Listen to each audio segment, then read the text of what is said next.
Good morning, beautiful people. I'm trying to get this video done before the sun comes up any higher. I've sort of like ducked myself behind my PC screen because when I go like that, the sun's too bright. So yeah, I've sort of like been jogged into making this video. One of my subscribers, just me, commented on one of my videos, my little rant that I had. And it really sort of like, hey puss, and it really sort of like triggered me into memories, really, of past people that, you know, I've had relationships with, friends with, family members that won't take no for an answer. Now, this is part of the toxic behaviour, part of the brainwashing.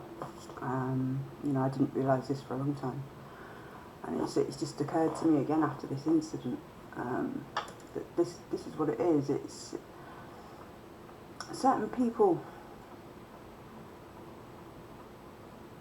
will wear you down, or try to wear you down, or try to brainwash you by going over the same things, asking you the same questions, wanting you to do the same whatever. Sorry, the cat was in the way. Will you stop being a pain? So yeah, it is part of trying to condition you to get what they want. My ex-husband used to do it quite a lot, actually, and it was only until somebody pointed it out to me years later what he was actually doing. And he would go over the same thing over and over and over again, just in a slightly different way. And it was just to ingrain that lie or whatever it was onto your brain. Or just a little insecurity, or just a little doubt and things like that. Or if you wanted to get like a lie into your head, or, you know, oh, I'm going to be going here today, oh, I'm going to be doing this today, you know, oh, you know, I'm going down there and doing this today, don't you? Yeah. And you just switch off to it, but it is getting sort of like ingrained into your brain that, okay, he's doing what he's supposed to be doing. But it's like, alright, well, I'm going to convince you that I'm here today, but no, I'm not going to be here today. I'm going to be doing something else somewhere else that you're not going to know about, and I'm not going to tell you about, and I'm going to lie about. And it's just a way to brainwash you. It's also a way of you to give in. I had an ex-boyfriend, and a few ex-boyfriends that I really shouldn't have given into. You know, I see all the red flags there, and this is why I'm like, no, sorry, no, I'm not, no, I want to stay single. You know, you give all the nice excuses and that, and still it's like, oh, but we'd be good together, oh, but this, oh, but that, oh, but this, oh, but that, you know, trying to convince you that a relationship would be good. You know, if a relationship's going to be good, you don't have to have a person to convince you that it's going to be good. You should get that vibe from a person straight away. Well, not straight away, but over time, you know. But no, I had red flags. But because I was conditioned not to listen to those, to ignore them, or to think that there was actually something else, which there wasn't. You know, I should have listened to my instincts and just stayed away, but no, I gave in to him. And he did a lot of damage to me mentally. And people that are toxic have to convince you of certain lies, certain views, certain things about themselves, you know. They've got to convince you that they're good people, that they're the kind, that honest, you know, the list goes on. And they will focus that onto you. So, you know, next time somebody's badgering you, or goading you, or you know, excuse the cars going past. It's just that one with the turbo engine, and you know, we've got like speed humps going up and down the road, and speed up, slow down, speed up, slow down, speed up, slow down. What's the point, you know? You're not going to get anywhere faster. Just make a lot of noise and wake everyone up. But yeah, but yeah, going back to what I was saying, it is part of the toxic conditioning. You know, so when they are trying to convince you of a lie, that it's a truth, I'll go over and over and over and over just to make sure that it's ingrained into your head that this is what the facts are. Their facts is what you believe. And eventually you do, you know. I mean, it's that my ex-husband, he would go on and on and on and on and on. And I would switch off. My brain would just go, not listening, but I was. And I think it might have been a way, you know, to sort of like make me do that on purpose. So I'd be like, yeah, go do what you need to do, go do, and I wouldn't question. I just want him to shut up, basically, because it was just like nagging. But not nagging as in things that I was doing, it was just nagging of what he wanted to do with his day, or, you know, what he was trying to convince me of, you know, that these things didn't happen, it was this way around, well, this is what, you know, this is how life was, and it was just a big lie.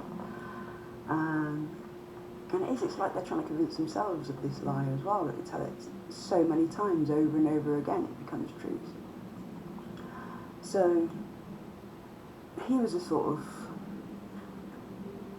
person that thought he was God's gift, basically.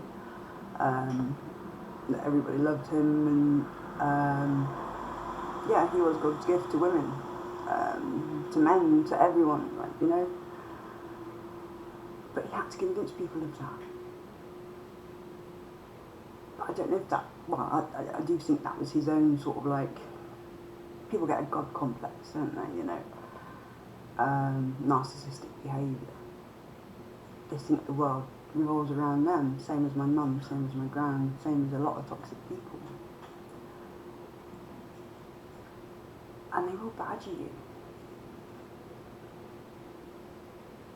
to get what they want from you. And if it doesn't work one way, they'll try another way. You know, they'll try all the niceties like first, and then it'd be like snide comments and things like, oh, you're frigid, or, you know, too lazy, or whatever, you know, whatever gets that emotion of out of you. Oh yeah, I'll show you, you know. It's like that person yesterday. You know, I was trying to let him down nicely. Sorry, I'm not interested. You know, the daft thing was, you know, it was on Facebook. He sent me a friend's request, and I thought he was actually a friend of somebody that I know. So I was like, oh, go on then, I'll have a look at his profile. So, you know, have a look at his profile just to check that it's not just some random from whatever. Noticed that, you know, that there is a few people on my friends list that he does know. So looked at his profile, seen a picture of a lad there with this girl. So I went, alright, yeah, okay. So I usually know the sort of person that tries to contact me. You know, I've been online for 15, 20 years now. I know what it's about from a very long time ago. You know, there's a certain pattern of people, and you can spot them a mile away. So I've gone into his info, you know, name, whatever, not whatever, is it status, and, you know, relationship status, and it's like, this information is not available. So straight away, okay, so there's a picture of him with a girl. He's obviously got a girlfriend. but he wants to hide that fact. So, alright, here we go. So yeah, I get a message after he notices that I've accepted his friend request. And obviously gone through the first hi, blah, blah, blah. And it you know what's coming, and it's like, you single? And I'm like, oh, here we go. Yeah, you?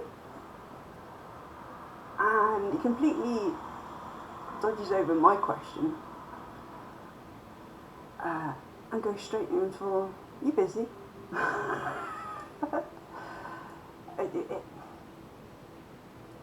know, I knew who the sort of person he was straight away without him really even speaking to me, you know, just looking at his profile, what he's hiding.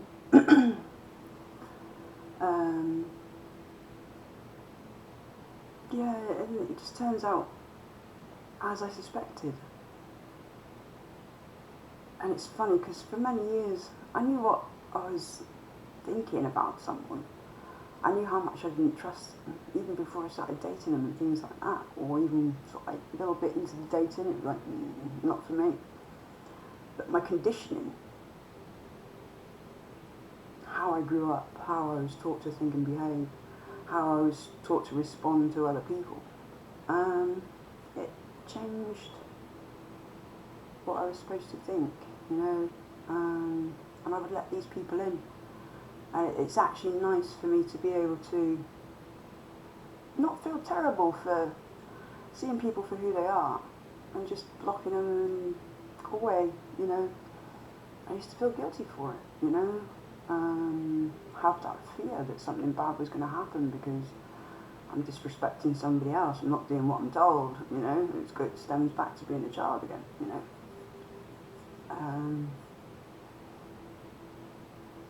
Being brainwashed and convinced that there's a reality that I'm living, and it's not, it's twisted, completely twisted.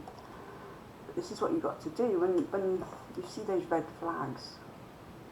Don't ignore them, because they're there for a reason. When you get that feeling in the pit of your stomach, and it's like, I don't trust this situation, I don't trust this person. It's there for a reason. Listen to it. Because believe me, you'll make the better decisions and you'll save yourself going through a lot of pain, a lot of anguish, a lot of mental torture, really. And you never know, you might even be saving your life at the end of the day, because, you know, if I'd have paid attention to myself, I may not have done so many suicide attempts and, you know, self-harm and things like that, you know. If I'd have understood the development of mental illness and also the condition behind it, or behind mine anyway, if I'd have understood that maybe at an early age, I wouldn't have gone down the road that I did, you know, made all the mistakes. But now I'm old enough to know better. I've done all the lessons, I've learned everything that I need to know. And yeah, I've been putting it in action for the last 3 years. Everything that I've learned over, I suppose, the last 12 years now, not a bit longer. To do with mental health, to do with domestic abuse, to do with all sorts of things. Psychology, my own mental illness, my own spirituality. Finding my own self, you know. It's taken about 12 years since I really sort of like started working on myself. But definitely last, it'll be 4 years now. Well, in March it'll be 4 years. I've been putting it all into practice and standing my ground, making sure that I do what's right for me and not what's right for other people. Sticking to my guns, standing my ground, using what I believe as my way forward, and it's worked in every single aspect. It's worked, and I'm quite shocked. Well, I can't say quite shocked. I'm absolutely, I'm beyond words, really, just to how much I'm amazed by just the flip of my thinking from suicide attempts. Just a constant negative thought pattern every single day. Struggling to function, even just get up out of bed, even just wake up, you know. It had a massive impact on me. And the only person that could get me out of that was me. You know, I had people there, and friends, close friends and things that, you know, they were there if I ever needed them. But with my mental illness, I couldn't ask for help. It was very difficult, very lonely, very isolating, but that's what I needed. I needed to be away from people to be able to hear my own thoughts, hear my own voice, my internal voice, not all the voices of everybody else and their opinions. And once I actually started listening to myself, listening to the truth of reality, no matter what little voices was in my ear, oh no, this isn't it, you're lying, this isn't happening. Yeah, it did. I know it did. I felt it, I saw it, you know, I lived it. You can't tell me otherwise. You might have told me otherwise for such a long time, but I know for a fact that's not the truth. What I know is the truth. And it is life-changing. It really is life-changing. I can't even put my head back into how I used to think. Just not long ago, last year, you know, after so long, 40 odd years, well, 40 years, I'm 48 in less than a month now.